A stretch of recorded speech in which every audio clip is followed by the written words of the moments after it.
আমার আগেও এখানে বসে বসে, এরকম মঞ্চে বসে বসে বহু বরেণ্য ওলামায়ে কেরাম ওয়াজ করে গেছেন বাংলার মাটিতে, এবং তাদের অনেকেই কারাগারে চলে গেছেন। বহু মানুষ বহু মানুষ তাদের ওয়াজ শুনে ঠিক ঠিক বলতো, গরম গরম বক্তব্য দিতেন, এবং মানুষও ঠিক ঠিক বলতেন। জনগণও তাকে আর উস্কে দিত যেন সে আরো গরম বক্তব্য দেয়। হ্যাঁ, বিশ্বাস করেন, বিগত তারা যখন নাই, বিগত এক বছর, 2 বছর, 3 বছর, 4 বছর, 5 বছর চলে যায়, ওই ঠিক বলো জনগণ একবারও তাকে খোঁজ দিতেও যায়নি,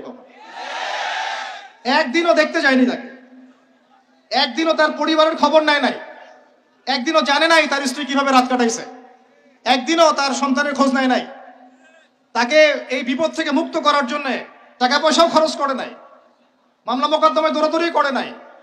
আমরা ফ্যান্টাসিতে দিন কায়েম করতে পারবো না। আমার কথা একটু তিক্ত, কিন্তু কথাগুলো বাস্তব। আজ না হোক কাল বুঝবেন ইনশাল্লাহ, আজ না হোক কাল বুঝবেন ইনশাল্লাহ। এখন 2023 সাল চলছে, 1444 হিজরি চলছে। 1444 মানে নবী সাল্লাল্লাহু আলাইহি ওয়াসাল্লাম 1444 বছর আগে দিন কায়েম করে চলে গেছেন পৃথিবী থেকে। 1444 বছর পর এসে আমরা এগুলো নিয়ে কথাবার্তা বলছি।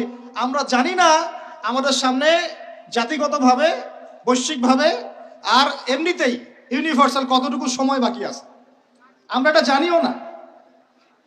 হাদিসে অনেক আগেই বলা হয়েছে যে এই 2 আঙ্গুলের ডিস্টেন্স যতটুকু, তোমরা আমার 2 আঙ্গুল দেখো, এই 2 আঙ্গুলের ডিস্টেন্স যতটুকু, আমার আগমন আর কিয়ামতের দূরত্ব এতটুকু।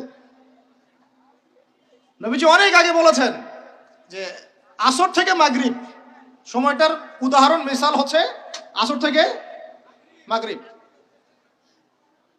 এইভাবে দিন কায়েম হয় না। আমরা যদি দিন সত্যিকার অর্থে কায়েম করতে চাই, আগে বেসিক ঠিক করতে হবে। আজকে রাতে দোয়া কবুল হবে ইনশাআল্লাহ। এখন যেহেতু আমরা একটা জামায়ার মধ্যে আছি, আল্লাহর ফেরেশতারা এটা ঘিরে রেখেছেন ইনশাআল্লাহ। আল্লাহ পাক অবশ্যই আমাদের কথা শুনছেন, দোয়া শুনছেন। সবাই আগে দোয়া করি, নিয়াত করি যে এই নামাজের কথাটা আপনার কানে চলে গেল, আজকের পর থেকে কোনোদিনও যেন নামাজ না ছুটে যায়। জোরে বলেন মুজাহিদদের মতো। আল্লাহ আমাদের দোয়া আপনি কবুল করুন।